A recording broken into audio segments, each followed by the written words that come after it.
नमस्कार। विद्या भारती संवाद केंद्र ब्रज प्रांत में आज हम सभी का ये सौभाग्य है कि अपने मध्य में विद्या भारती शिक्षा संस्थान, जिसकी चर्चा सर्वत्र हो रही है, उसका एक प्रकल्प है विद्या भारती अखिल भारतीय संस्कृति शिक्षा संस्थान। उस संस्थान का एक प्रकल्प है संस्कृति बोध परियोजना। ऐसे अखिल भारतीय बोध परियोजना के संयोजक इस नाते जो संपूर्ण देश में भ्रमण करके हमारा मार्गदर्शन करते हैं, ऐसे परमादरणीय श्री दुर्ग सिंह जी राजपुरोहित अपने मध्य में है। विद्यावादी ब्रज प्रदेश परिवार की ओर से आपका हार्दिक अभिनंदन है। मान्यवर, जैसा कि विदित है कि शिक्षा में संस्कृति बोध ये बहुत आवश्यक है। किसी भी देश में कोई भी शिक्षा प्रणाली हो, यदि उस देश में शिक्षा पद्धति में संस्कृति का ज्ञान उसमें नहीं है तो मैं समझता हूँ वो शिक्षा अधूरी मानी जाएगी। तो इस दृष्टि से शिक्षा में संस्कृति बोध ये शब्द अपने यहाँ प्रायः प्रचलित है। इस दृष्टि से हम अनेक कार्य भी करते हैं। तो ये संस्कृति बोध का आशय क्या है, इसको सरल शब्दों में समझाने की कृपा करें। सर्वप्रथम तो माधव संवाद केंद्र में आपने मुझे बुलाया और ये सम्मान किया, इसके लिए मैं ब्रज प्रांत का हार्दिक आभार व्यक्त करता हूँ। और मुझे बड़ी प्रसन्नता है कि आज जिस विषय का दायित्व मेरे पास में है, उस दायित्व के संबंध में एक चर्चा करने का अच्छा अवसर आपने उपलब्ध करवाया।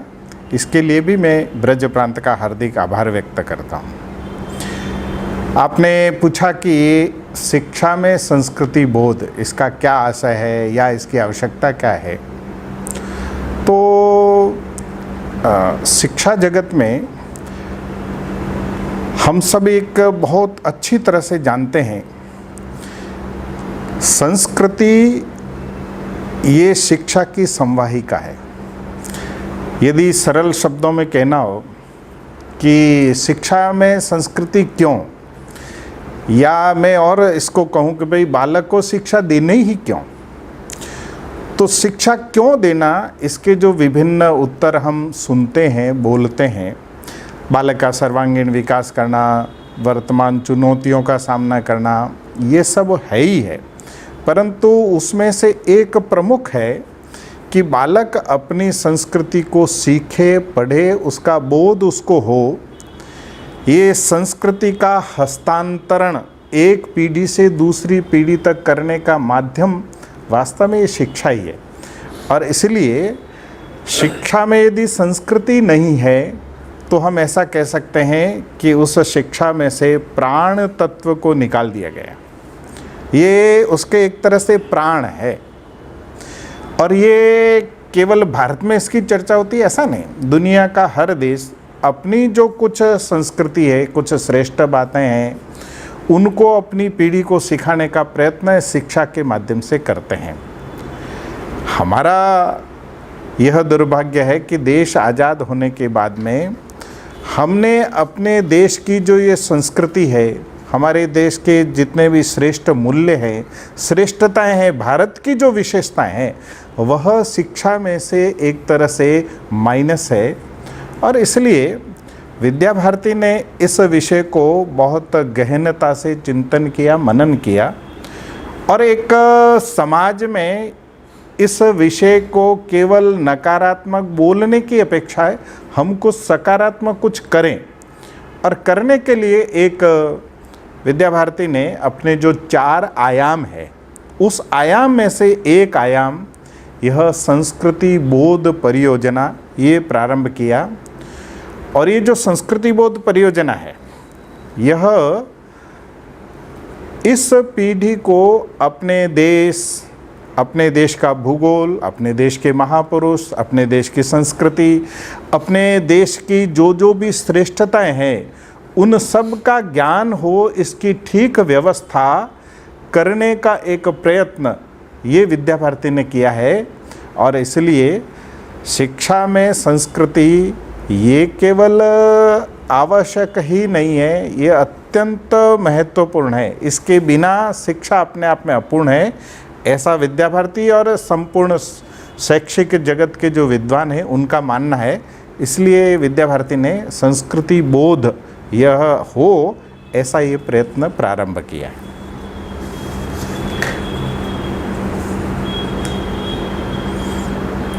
संस्कृति बोध के विविध प्रकल्प और उसकी गतिविधियां क्या हैं? बहुत अच्छा, आपने एक बहुत अच्छा प्रश्न किया है। अच्छी जानकारी मेरे से प्राप्त करने का प्रयत्न है। विद्या भारती ने यह जो आयाम है संस्कृति बोध, इसमें इस संस्कृति के विषय को लेकर के विभिन्न स्तरों पर हम क्या क्या कर सकते हैं, ऐसी कुछ योजना बनाई है। और इसके लिए विद्या भारती ने कुछ कार्यक्रम, कुछ गतिविधि, कुछ प्रकल्प यह प्रारंभ किए हैं। इस काम के लिए विद्या भारती ने कुरुक्षेत्र में एक स्वतंत्र संस्थान ये खड़ा किया है, विद्या भारती संस्कृति शिक्षा संस्थान। हम कह सकते हैं ये जो संस्थान है, इस संस्थान के इस समय कुल मिलाकर के 9 कार्य ये चल रहे हैं। ये जो 9 कार्य है, इनका यदि एक बार हम नाम सुनेंगे तो उन नामों के आधार पर ये स्पष्ट हो जाएगा कि हमारा इस विषय में कार्य करने की दिशा क्या है, हमारा कार्य करने का व्याप क्या है, या हमारा कार्य करने का जो है ना वो समग्रता से किस प्रकार का है, वो हमको समझ में आएगा। और इसलिए यह जो हमारे 9 कार्य है, उसमें जो सबसे पहला कार्य है वो है संस्कृति ज्ञान परीक्षा। ये जो संस्कृति ज्ञान परीक्षा है, यह बालकों के लिए है, आचार्यों के लिए है, समाज के लोगों के लिए भी है। दूसरा जो हमारा कार्य है वह है निबंध प्रतियोगिता।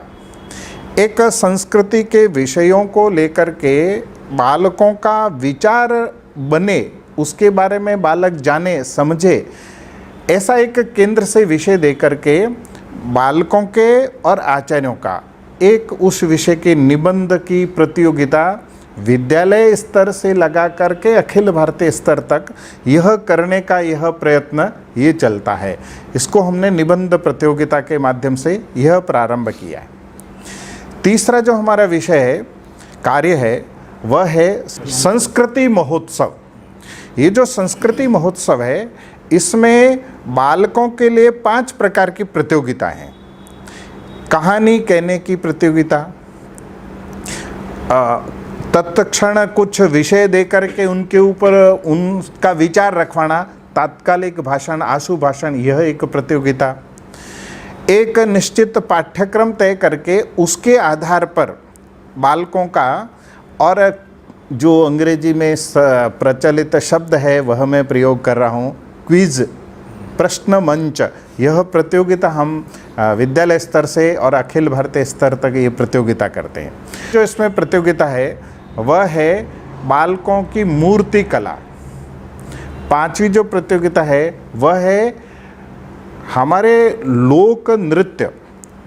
हमारे यहाँ 64 कलाओं में से जो एक विशेष कला है, गायन, वादन, नर्तन, इसको लेकर के और अखिल भारतीय स्तर की ये प्रतियोगिता, ये भैयाओं के लिए 5 प्रतियोगिता और एक प्रतियोगिता आचार्यों के लिए है, वह है आचार्य पत्र वाचन।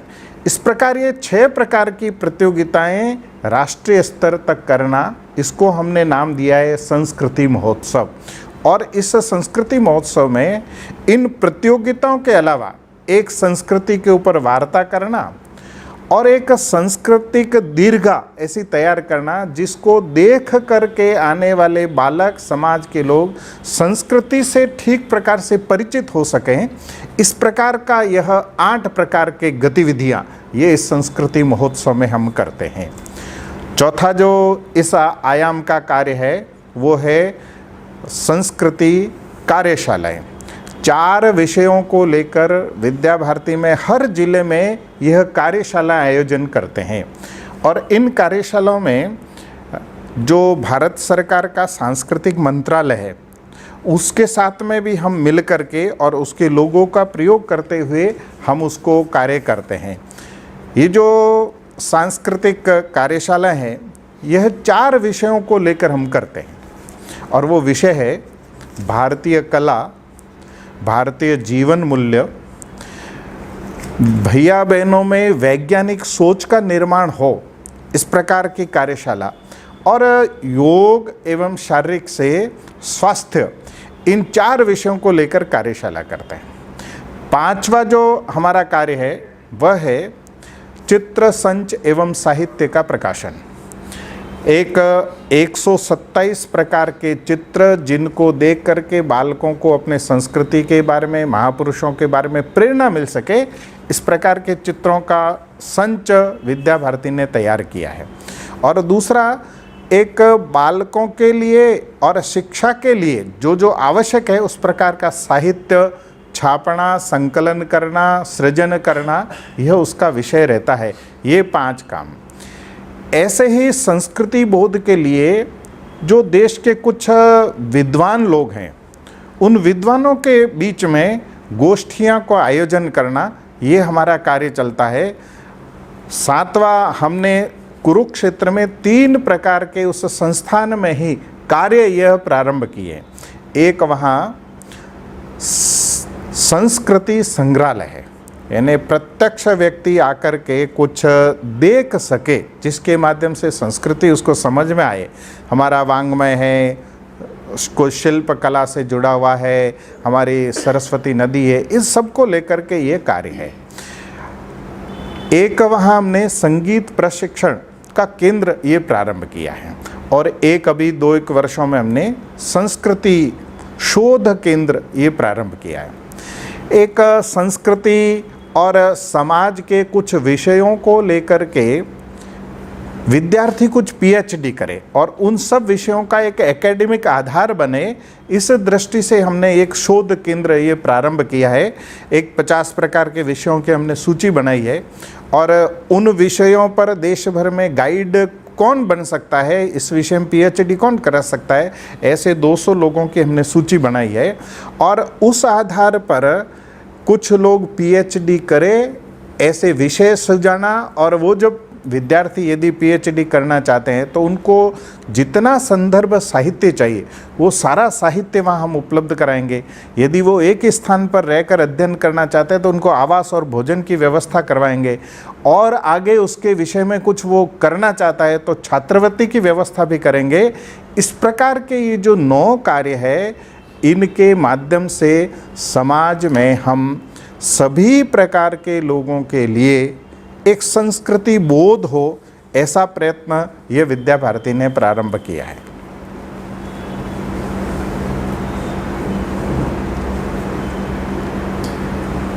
अभी जैसी चर्चा हुई कि शिक्षा में संस्कृति बोध, और मैं समझता हूँ कि ये एक बहुत बड़ा कठिन कार्य है और किसी भी व्यक्ति के जीवन में प्रारंभ से लेकर के और अंत तक उनके आचार्यों की बहुत बड़ी भूमिका रहती है। विद्यालयीन शिक्षा में आचार्यों की भूमिका बहुत महत्वपूर्ण है। कोई भी कार्य बिना आचार्यों के संभव प्रतीत नहीं होता है। तो आचार्यों को संस्कृति बोध कराने में हम ठीक प्रकार से कार्य कर सकें, उस दृष्टि से ऐसी क्या योजना है? जी, ऐसा है कि विद्या भारती में ये जो आचार्य शब्द चला है, इस शब्द का अर्थ ही है कि हम अपने आचरण से भैया बहनों के सामने उदाहरण रखें। हमारे अंदर जो है वो भैया बहनों में लाने का प्रयत्न करते हैं। हम केवल शाब्दिक उनको शिक्षा दें, शाब्दिक करें, ये नहीं है।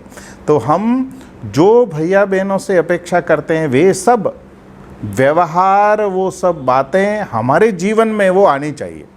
और इसलिए विद्या भारती में जब 1980 में ये संस्कृति ज्ञान परीक्षा शुरू की तो उसके 2-3 वर्ष बाद भी सबको अनुभूति हुई कि जो अपेक्षा हम बालकों से करते हैं, भैया बहनों से करते हैं, वो सब विषय हमारे आचार्यों में आना चाहिए।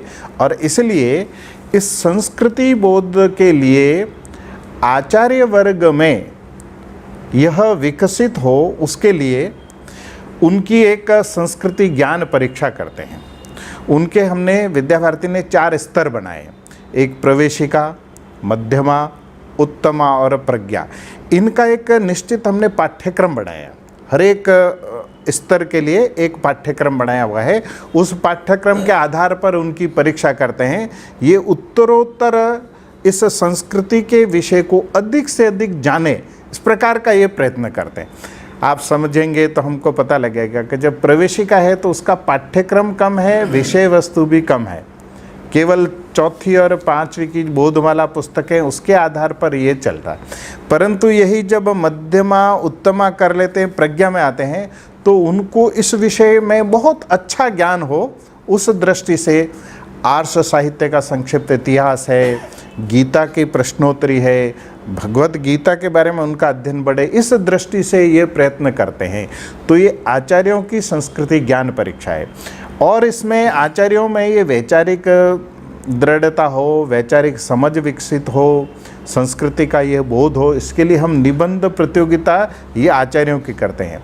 आचार्यों में और इस संस्कृति के विषय को जाने, इसके लिए पत्र वाचन की एक प्रतियोगिता करते हैं।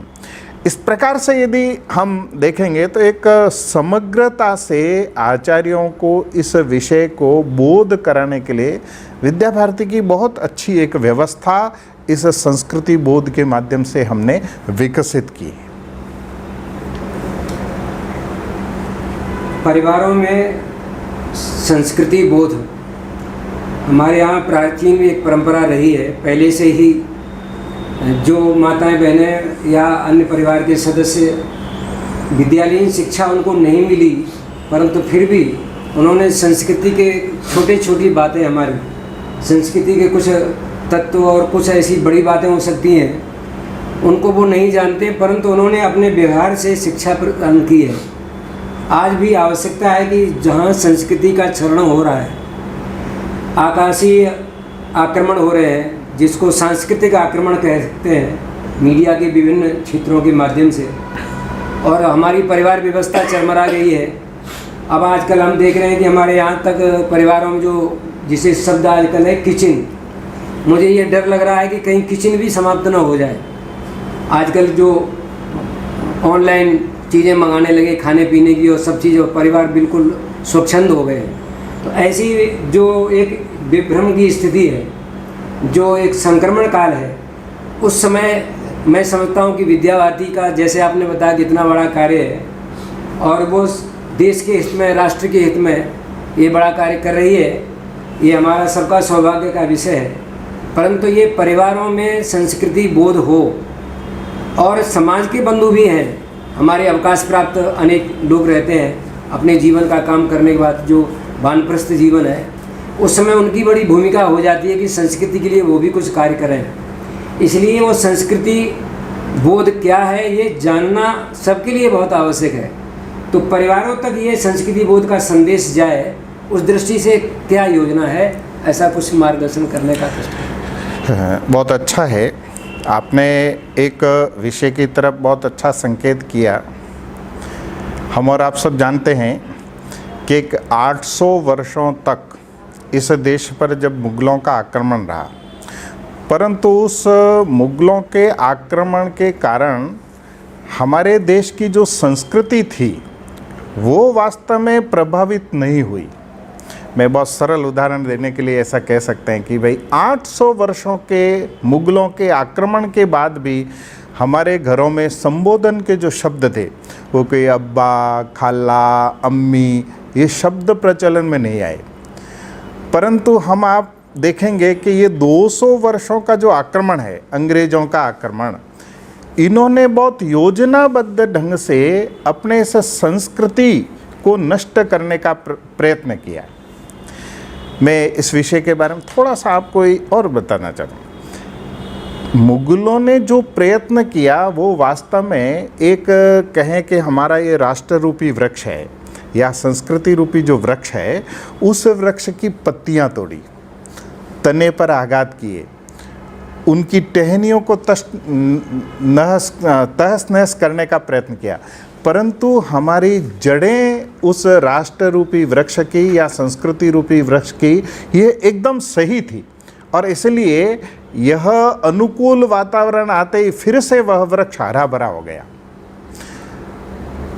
मुगलों ने पुस्तकालय जलाए, लोगों के जितने ग्रंथ थे उनको नष्ट किया, विद्वान लोगों को और तंग किया, परंतु इस देश के लोगों के मन में जो ज्ञान और संस्कृति के प्रति जो प्रीति थी वह प्रीति समाप्त नहीं हुई। परंतु अंग्रेजों के इस कालखंड में इस मूल जड़ों को नष्ट करने का उन्होंने प्रयत्न किया, मूल जड़ों पर आघात किया, और इसलिए उन्होंने हमारी संस्कृति इसको बदलने का प्रयत्न किया। और ये जो संस्कृति का जो आधार है वास्तव में वह हमारा परिवार है, और इसलिए परिवार व्यवस्था पर उन्होंने चोट की, और उसका परिणाम जो हम देखते हैं आज घरों में, परिवारों में 200 वर्षों का, प्रत्येक घर में माता के स्थान पर मम्मी, पिता के स्थान पर डैड, यह जो संबोधन है, ऐसा हम कह सकते हैं कि एकदम हमारे अंदर से उन्होंने परिवर्तन करने का प्रयत्न किया, और उसमें वो बहुत मात्रा में सफल हुए हैं। यह उनका आक्रमण ये बहुत खतरनाक, इसको समझ करके यदि हमको उसको बदलना है, उसमें कोई परिवर्तन करना है, तो उसका स्वरूप समझ करके मूल में परिवर्तन ये करना पड़ेगा।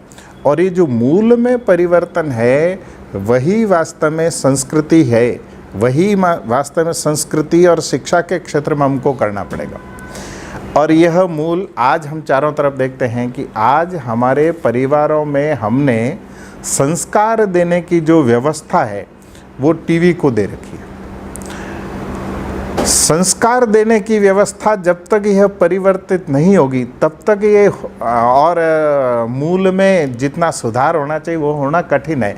और इसलिए विद्या भारती ने विचार किया कि हम केवल बालकों को नहीं, तो वास्तव में परिवार में माता है, पिता है, इनको भी इस विषय में परिवार को प्रबोधन देना, परिवार को और इस प्रकार से संस्कृति के बारे में बोध कराना, इस विषय में कुछ करना पड़ेगा।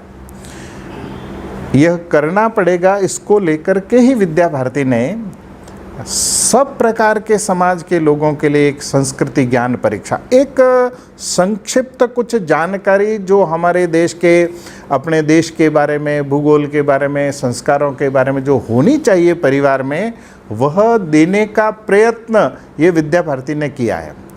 और केवल ये पुस्तक की परीक्षा नहीं, तो हमारे मातृ सम्मेलन करना, अभिभावक सम्मेलन करना, वार्षिक उत्सव में जितने प्रकार के कार्यक्रम होते हैं उन कार्यक्रमों के माध्यम से जो हमारा मूल संदेश अभिभावकों तक जाना चाहिए वह देने का प्रयत्न ये किया जा रहा है। और ये बात बहुत स्पष्ट है कि जब तक परिवारों में इन छोटी छोटी बातों में परिवर्तन नहीं होगा तब तक ये मूल में जाकर के परिवर्तन करना ही बहुत कठिन है। इसलिए इस समय की परिस्थिति, इस समय की जैसा और चल रहा है उसको ध्यान में रखते हुए समाज में, समाज के लोगों के लिए यह संस्कृति का बोध यह हो, इसके लिए विद्या भारती पिछले 2-3 वर्षों से एक अभियान चला रही है, संस्कृति बोध अभियान। और हमारे जितने विद्या भारती के कार्यकर्ता हैं वे सब समाज में जाकर के इस विषय को लेकर के लोगों से संपर्क करते हैं, संवाद करते हैं, और उस संपर्क और संवाद के माध्यम से धीरे धीरे लोगों का ये जो मानस है, माइंड सेट है, इस माइंड सेट को बदलने का प्रयत्न विभिन्न प्रयोगों के माध्यम से ये कर रहा है। और मुझे लगता है, मैं विद्या भारती में एक काफ़ी समय से ये कार्य कर रहा हूँ, एक 10 वर्ष पहले के लोगों का मानस और आज के लोगों के मानस में इस संस्कृति के विषय को लेकर जिस प्रकार की स्वीकार्यता है, जिस प्रकार का लोग चाहते हैं और जिस प्रकार के लोगों ने आगे बढ़ कर के इस विषय के बारे में चर्चा करते हैं, इससे लगता है कि यह जो हमारे प्रयत्न की दिशा है ये दिशा बिल्कुल सही है। और इसके लिए जितना प्रयत्न अभी चल रहा है, मुझे लगता है कि और सघन करना पड़ेगा, व्यापक करना पड़ेगा। ये जितना व्यापक होगा उतनी मात्रा में धीरे धीरे इसका परिणाम ये दिखाई देने लगेगा, ऐसा मुझे लगता है। और इस प्रयत्न को और सघन करने की आवश्यकता भी मुझे लगती है। शिक्षा के माध्यम से संस्कृति बोध, संस्कृति संरक्षण, संस्कृति संवर्धन, ये एक बड़ा कार्य है और विद्या भारती के द्वारा ये प्रतिपादित हो रहा है। ये हमारा सबका सौभाग्य का विषय है और ये हम गर्व के साथ कह सकते हैं कि राष्ट्र जीवन में जब कभी भी इतिहास लिखा जाएगा तो विद्या भारती के इस अतुलनीय योगदान को सदैव ही स्वर्णाक्षरों में लिखा जाएगा। इस परिचर्चा में आज अपने मध्य में, जैसा मैंने परिचय कराया, मान्यवर श्री दुर्ग सिंह जी राजपुरोहित, जिन्होंने आज बहुत महत्वपूर्ण चर्चा की, मैं उनके प्रति विनम्र भाव से आभार व्यक्त करता हूँ।